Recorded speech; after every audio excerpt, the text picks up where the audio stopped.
The previous two videos on the command line for Windows and Mac, well done. If you haven't, and you're probably going to miss a little bit of the meaning behind this one.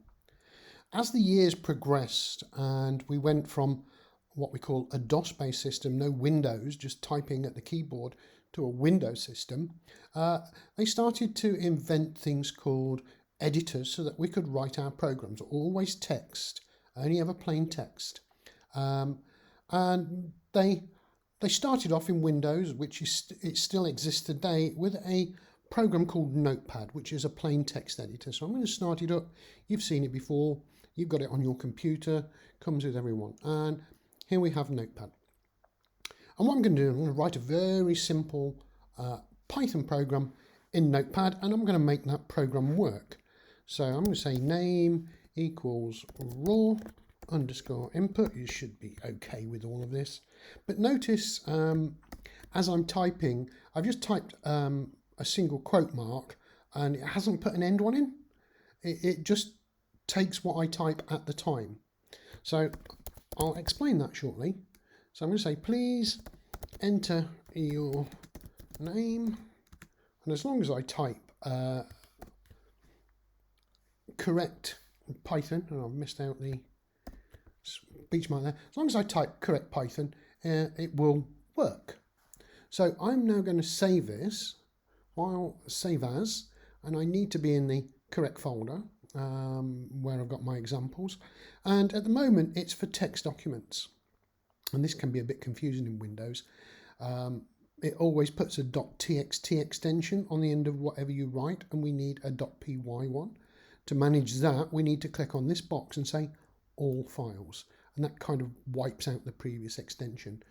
That's a big issue with Windows, and particularly the later version. So if your programs don't work, the reason is that it's put a .txt extension on the end. So I'm going to write my first .py. Now I'm putting this .py extension on because the computer will recognize it as a Python program and will run it in Python. So I'm going to save that. Now I'm going to, well, let's leave Notepad open and we can see it working. When you were in idle, you had a menu to run the program. We have no such thing here. Got very few menus. We've got files, which is just opening, saving, and printing. We've got edit, which you can do cut, copy and paste, and that's about all. Format, we can have word wrap. So all that means is once we get to the end of the line here, it's going to put the next one on the line below for you to view, so you don't have to sort of stretch the window to see what you're typing, but it really has no effect on any of the text. And font, but really the font details aren't saved. It's only in the editor just to make it clearer for you. You might want to increase the size. Got the view menu, just says the status bar, which is at the bottom. We can either have it or not, and help, just a little bit of help. Very few things on the actual menu system. It is a really, really basic program, but it is writing a Python program. And if we take a look, because I put the extension .py on the end, I've got this not a text file. So this was indicating that I've got a text file with a piece of paper and lines. This has just got the Python logo telling me it's a Python program. And I can just double click on it to make it run. So if I double click, it runs and it says, please enter your name. I'm going to type John and press enter. And that's it. The program's worked. It's done exactly what it's meant to do. But as soon as the program's over, it disappears from the screen. It closes. That's a little bit different to what you're used to at the moment. But this is the command line version. So to actually make that stop, I would need to sort of put another input to make it wait so that you could see. Well, let's just do that so you can see it. I can just type raw underscore input. It would be better if I spelt it. Raw underscore input, and that will just wait. So I'm going to save that again. This time I just need to choose file and save. These are the editor facilities. All I can do is save. So I'm going to type my first, please enter your name, John, and this time it won't disappear off the screen until I press enter. I'm going to press enter now, and it goes away. So that is Notepad, an incredibly basic editor, but from the point of view of what we had before with the command line, this was a big improvement. But it's not the biggest improvement.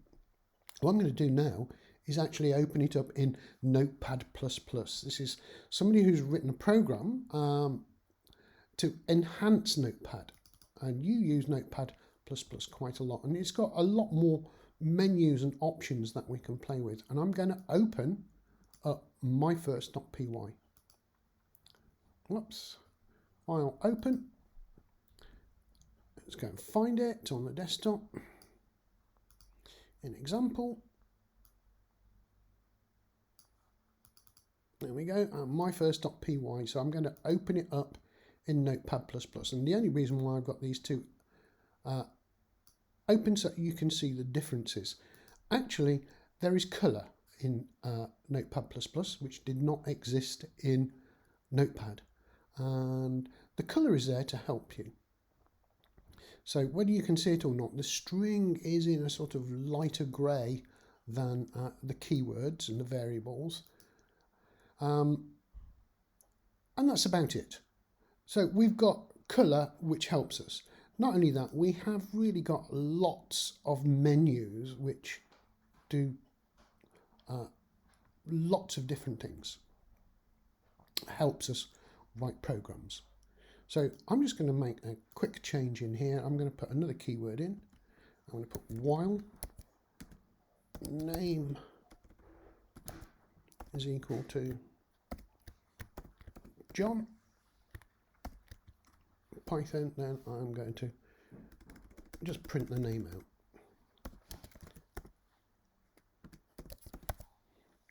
And there we go. And this red icon here means that it's not saved, so I click the blue disk symbol and it saves it. Notice we've got colours now, blue for keywords. However, they're the same colour. If you think back to idle, they're different colours. But I'm going to run my program, and actually it's not going to work. So if I double click on it, it's just going to do nothing. There we go, nothing at all. And the reason is that this needs to be indented. So if I indent it, 1, 2, 3, and then save it again, this time it will work. Please enter your name, John, press enter, and we're going to print John 1000, well, forever. So although this editor is good, it is not automatically putting indents in. And this is because Notepad++ is just a general editor. We could write any language.